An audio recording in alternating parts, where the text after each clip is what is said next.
Մեր ընտանիքից իմ հոպարներից 5 հոգի մասնակցել են, որից 4-ը անհայտ կորել են, մեկը հետավերադարձել։ Կազմել ընտանիք Արիստեղ։ Մատել ներկայացուցիչ իրանք են, հա։ Այո, ես իմ թորնիկներն են,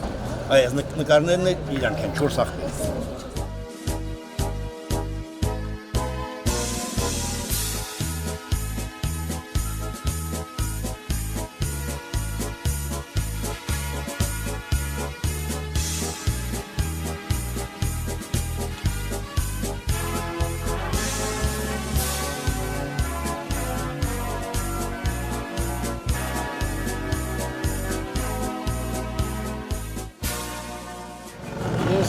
Ես շրջված եմ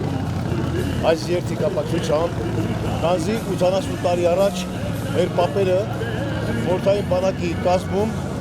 մարտընկել են ֆաշիստական Գերմանիայի դեմ եւ հասել հաղթանակի։ Սա նաեւ մեր հաղթանակի տոնը հայոց ժողովրդի, քանզի եթե ֆաշիստական Գերմանիան հաջողության հասներ, մենք հասկանում ենք, որ Թուրքիայի կողմից ինչի կերտարկներ հայ ժողովուրդը։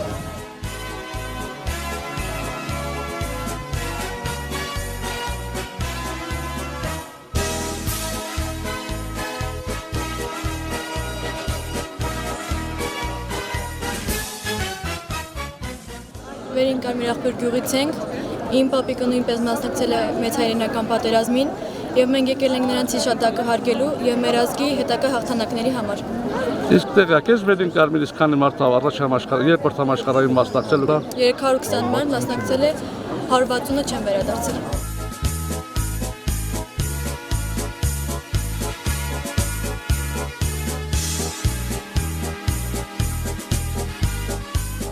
Շնորհավորում եմ ամենքիս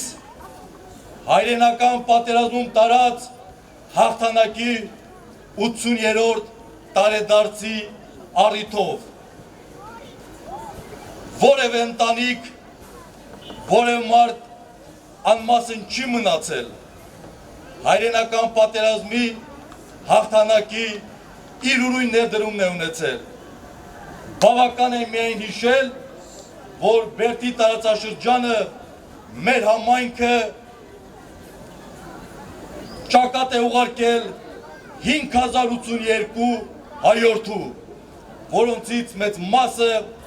չի վերադարձել։ Սա նշանակում է, որ իսկապես դա եղել է հայրենական պատերազմ եւ յուրաքանչյուրի պատերազմն է եղել։ Եվ այդ ներդրման արդյունքում է, որ ավարտվել է փառահեղ հաղթանակով։ Հայրենական պատերազմում տարած հաղթանակը կարողացել է դաստիարակել հայրենասեր եւ խիզախ սերունդ։ Եվ մեր պապերը կարողացել են այնպիսի ոգի ժառանգել մեր հայրերին, որոնք ամենածանր ժամանակում 90-ականներին կերտեցին Արցախյան հաղթանակը, ինչպես նաև կերտեցին, ազատագրեցին հայկական Շուշին։ Դժբախտաբար մենք չգնահատեցինք մեր հաղթանակները, մեր պապերը հաղթեցին, մեր հայրերը հաղթեցին, սակայն մեր սերունդը դժբախտաբար չկարողացավ գնահատել եւ պահպանել։ Մի առիթով դարձյալ ասել եմ, պատմագրված վերջին 3400 տարվա ընթացքում խաղաղ է եղել ընդամենը 268 տարի։ Այսինքն պատմության միայն 8%-ն է, որ ժողովուրդը ազգերը խաղաղ են ապրել։ Մնացած ժամանակներում պատերազմ է եղել։ Եվ պատական չէ, որ պատերազմի արդյունքում են ծնվում պետություններ, ցավոք սրտի նաև գործավուն պետություններ։ Փաստը 1945 թվականի փետրվարյան Յալտայի կոնֆերանսն էր, ինչպես նաև 45 թվականի հուլիսի Պոզնամի կոնֆերանսը։ Մենք պետք է հարգենք մեր պատերազմները եւ վստահ եմ, որ մենք չենք հանդուրժելու, չենք համակերպվելու պարտության հետ, մենք պարզապես չենք կարող ապրել պարտված եւ մեր պետությունը ուժ կգտնի իր մեջ, դարձյալ կամախմբի մեր ազգի ամբողջ ներուժը եւ մենք նորից կազատագրենք մեր Արցախը, մենք կազատագրենք հայկական Շուշին եւ կվերականգնենք մեր եռատոնը։ Կեցե Հայաստանի Հանրապետությունը, երկեցե այն հաղթանակները, որ մեր դես սպասում են։ Պատերազմի տարիներին Հայաստանի Սովետական Սոցիալիստական Հանրապետությունը ազգաբնակչությունը կազմում էր ընդամենը 1,50,000 մարդ։ Այդ 1,50,000 մարդուց ռազմաճակատ է մեկնել 300,000-ը։ 200,000 հայորդի Սովետական միության այլ տարածքներից եւ 100,000-ը Սփյուռքից։ Այսպիսով երկրորդ համաշխարհային պատերազմին մասնակցել են շուրջ 600,000 հայորդի։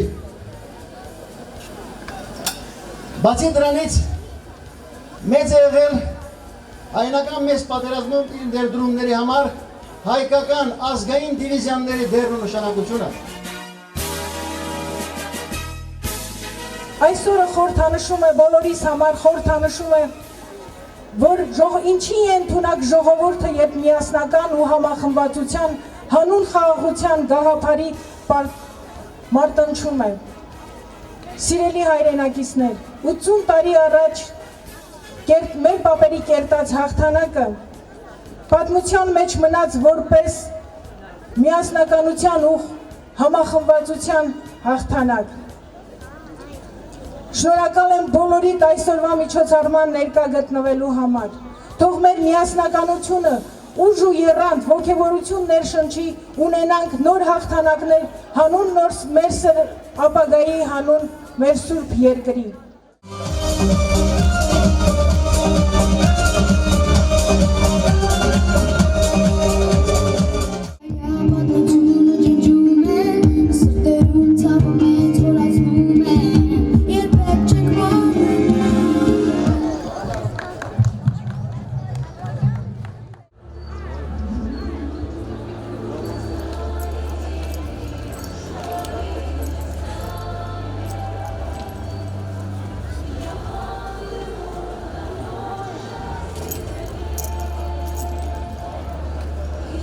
Հավերժ եւ խոնարհում, հայրենական մարդկանց